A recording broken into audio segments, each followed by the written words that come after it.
دنیا میں وقت اور تاریخ کے تعین کے لیے مختلف کیلنڈر رائج ہیں۔ ان میں گریگورین کیلنڈر سب سے اہم ہے جو پوری دنیا میں رائج ہے اور اسے ہی زیادہ تر استعمال کیا جاتا ہے۔ اس کے علاوہ کچھ دیگر کیلنڈر بھی ہیں جیسے کہ اسلامی کیلنڈر، چائنیز کیلنڈر وغیرہ۔ اسلامی کیلنڈر قمری کیلنڈر ہے جو کہ چاند پر انحصار کرتا ہے۔ اسلامی کیلنڈر کا آغاز حضرت عمر رضی اللہ عنہ نے 639 سن عیسوی میں کیا۔ اسلامی کیلنڈر حضرت محمد صلی اللہ علیہ وآلہ وسلم کی مکہ سے مدینہ ہجرت کے سال سے شروع ہوتا ہے۔ اسلامی کیلنڈر کا آغاز گریگورین کیلنڈر کے مطابق 16 جولائی 622 سن عیسوی سے ہوا۔ اسلامی کیلنڈر بنانے اور خلافت کے دور میں اسے رائج کرنے کی ضرورت کیوں پیش آئی، اس کا تعلق اس وقت کے حالات و واقعات سے ہے۔ شیخ عبد الرحمن الجبراتی جو کہ مصر کے 18ویں اور 19ویں صدی کے عظیم مورخ تھے، ان کے مطابق حضرت عمر ابن خطاب نے اسلامی کیلنڈر رائج کیا۔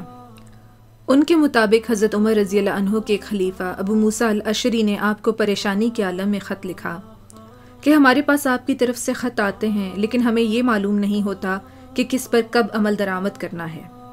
خط پر شعبان کا مہینہ لکھا ہوتا ہے لیکن ہمیں یہ پتہ نہیں ہوتا کہ اس شعبان سے کیا مراد ہے، کیا یہ گزشتہ سال کا شعبان ہے یا آنے والے سال کا شعبان۔ کہتے ہیں کہ اس کے بعد حضرت عمر رضی اللہ عنہ نے مسلمانوں کو اکٹھا کیا اور اس معاملے پر مشورہ مانگا۔ الہرمزان جو کہ فتح ایران کے بعد جنگی قیدی کے طور پر لائے گئے تھے اور حضرت عمر رضی اللہ عنہ کے ہاتھ پر اسلام قبول کیا تھا، انہوں نے مشورہ دیا کہ ایرانیوں میں جو کیلنڈر رائج ہے وہ ماہروز کہلاتا ہے۔ اس کی بنیاد بادشاہوں کی فتوحات پر ہے۔ الہرمزان کے مطابق ماہروز کو عربی میں مورخ کا نام دیا گیا ہے جو کہ لفظ تاریخ سے نکلا ہے۔ اس طریقہ کار کو اس لیے رد کیا گیا کیونکہ اس میں تاریخوں کی بنیاد کسی خاص شروعات پر نہیں تھی۔ جب ان میں سے کوئی بادشاہ بنتا تو تاریخ اور کیلنڈر نئے سرے سے ترتیب دیے جاتے۔ محفل میں کچھ لوگ وہ بھی تھے جنہوں نے یہودیت کو چھوڑ کر اسلام قبول کیا تھا۔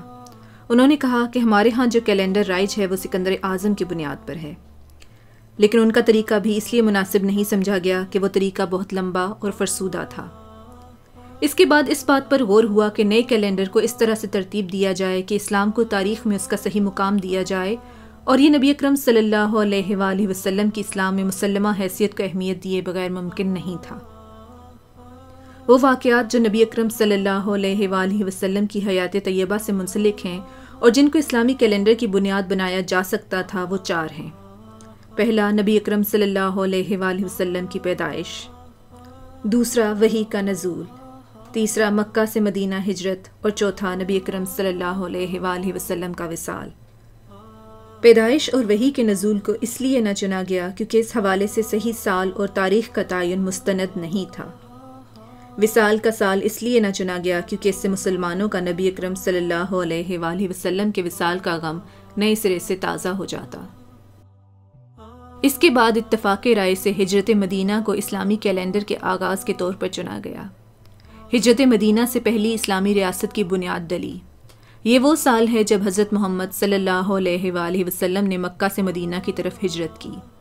لوگ اسلام کی طرف مائل ہوئے اور آہستہ آہستہ اسلامی ریاست اپنی خصوصیات کے ساتھ تشکیل پانا شروع ہوئی، اور 10 سال کے قلیل عرصے میں یہ جغرافیائی، سماجی، دفاعی، معاشی، معاشرتی اور سیاسی طور پر مضبوط حیثیت کے ساتھ ابھری۔ اس سے پہلے مسلمانوں کے پاس کوئی ریاست یا سیاسی نظام نہیں تھا جو انہیں متحد کر سکتا۔ ہجرت مدینہ ریاست مدینہ کی تشکیل کی طرف اہم سنگ میل تھا، لہٰذا صحابہ کرام سے باہمی مشاورت کے بعد حضرت عمر رضی اللہ عنہ نے اسلامی کیلنڈر کا آغاز ہجرت کے سال سے کیا۔ اسلامی کیلنڈر کا آغاز محرم کے مہینے سے ہوتا ہے۔ روایات کے مطابق ہجرت محرم کے مہینے میں نہیں ہوئی تھی، لیکن محرم کو کیلنڈر کے آغاز کے طور پر اس لیے چنا گیا کیونکہ ہجرت کا منصوبہ محرم کے مہینے میں تشکیل پانا شروع ہوا تھا۔ اس کے علاوہ محرم وہ مہینہ تھا جب حجاج کرام حج کا فرض پورا کرنے اور کچھ عرصہ مکہ میں قیام کرنے کے بعد اپنے گھروں کو واپس لوٹتے تھے، اس لیے باہمی مشاورت سے محرم سے اسلامی کیلنڈر کا آغاز کیا گیا۔